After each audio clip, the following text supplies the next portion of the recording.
पवित्र जन्माष्टमी आज महाप्रभुंर नंदोत्सव हम यही नंदोत्सव गाँ ठू सहर सबुठी महाप्रभु श्रीकृष्णर पूजार्चना होता बेले बर्तमान आम पहुँचु गजपत जिला पारलाखेमुंडी रही जगन्नाथ मंदिर रे सकाल सकाल कहवा जगन्नाथ मंदिर रे बहु भक्तर समागम होती भक्त मैंने हाथ में फूल नड़िया महाप्रभु प्रसाद धरी आसुँच महिला भक्त जनक अच्छा माँ आपण परिचय। जय जगन्नाथ। आमर हिंदू सनातन धर्मर श्रेष्ठ पूजा होउछि श्री जन्माष्टमी। आमे समस्ते जन्माष्टमी अति आनंदर सहित पालन करूँ आउ बहुत आनंद खुशी मनरे दिन सारा पूजा अर्चना करी भागवत पाठ करी गीता भागवत पाठ करी बहुत आनंद रे आमर दिनटी जाए आउ समस्तंकर मंगल कामना करूँ समस्तंकर हृदय रे भगवानंकर आनंद उत्साहित हो एवं समस्तंकर मंगल कामना करी आमे यही पूजा करी थाउ। महाप्रभु आज जगन्नाथ मंदिर जगन्नाथ एवं कृष्ण बलराम बेसर देखिया पाउछे केते खुशी हाँ केते खुशी केते आनंद श्री जगन्नाथ बलभद्र सुभद्रा माँ को देखिकी अति आनंद और सब दुख भूली जाऊँ आम मंदिर आसिक आनंद तांकर सुंदर रूप दर्शन करी आम मन रे बहुत खुशी आनंद प्रवाहित होउछि। भक्त आलोचना करते दृश्य देखाबी किभली भाव में देखुए पारलाखेमुंडी जगन्नाथ मंदिर रे भक्तर समागम होती महाप्रभु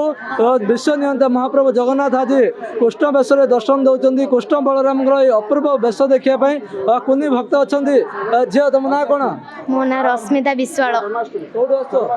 पारलाखेमुंडी महाप्रभु दर्शन कले हाँ खुशी लगुच कौन कह बहुत खुशी लगुचे आम कुनी भक्त आलोचना करते दीर्घायु होतु सर्वाष्ट कौन कह आज महाप्रभु दर्शन सकाल सकाल मंदिर भिड़ा रही कौन रीतिकांत रही आज नीतिकांत बर्तमान काली गला आपंकर जन्माष्टमी राति सरला जन्माष्टमी बर्तमान जगन्नाथ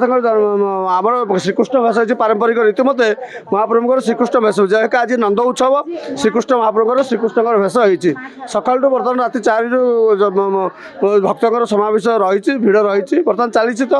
आहरी गुड़ाई अच्छी आगू जय जगन्नाथ हाँ गहली प्रचुर अच्छी गहली टी अधिका अच्छी नीतिकांति सकाल जमी आम नीतिकांति हवा कथा राति 4 नीतिकाम चलती प्लस राति 2 आरंभ होती बर्तमान आम नीतिकांति कहीं जन्म उत्सव है जन्म उत्सव बर्तमान जगन्नाथ श्रीकृष्ण भेष होती जय जगन्नाथ। बड़ पंडित आलोचना करते पारलाखेमुंडी जगन्नाथ मंदिर जहाँ रीतिकांति रही है प्रातः 4टारू आरंभ होता बेले बर्तमान बहु भक्तर समागम होती आज महाप्रभु कृष्ण बलराम बेश दर्शन दौरान जहाँ रीतिकांति रही आज नंदोत्सव होता बेले गतकाली जन्माष्टमी होता यापर महाप्रभु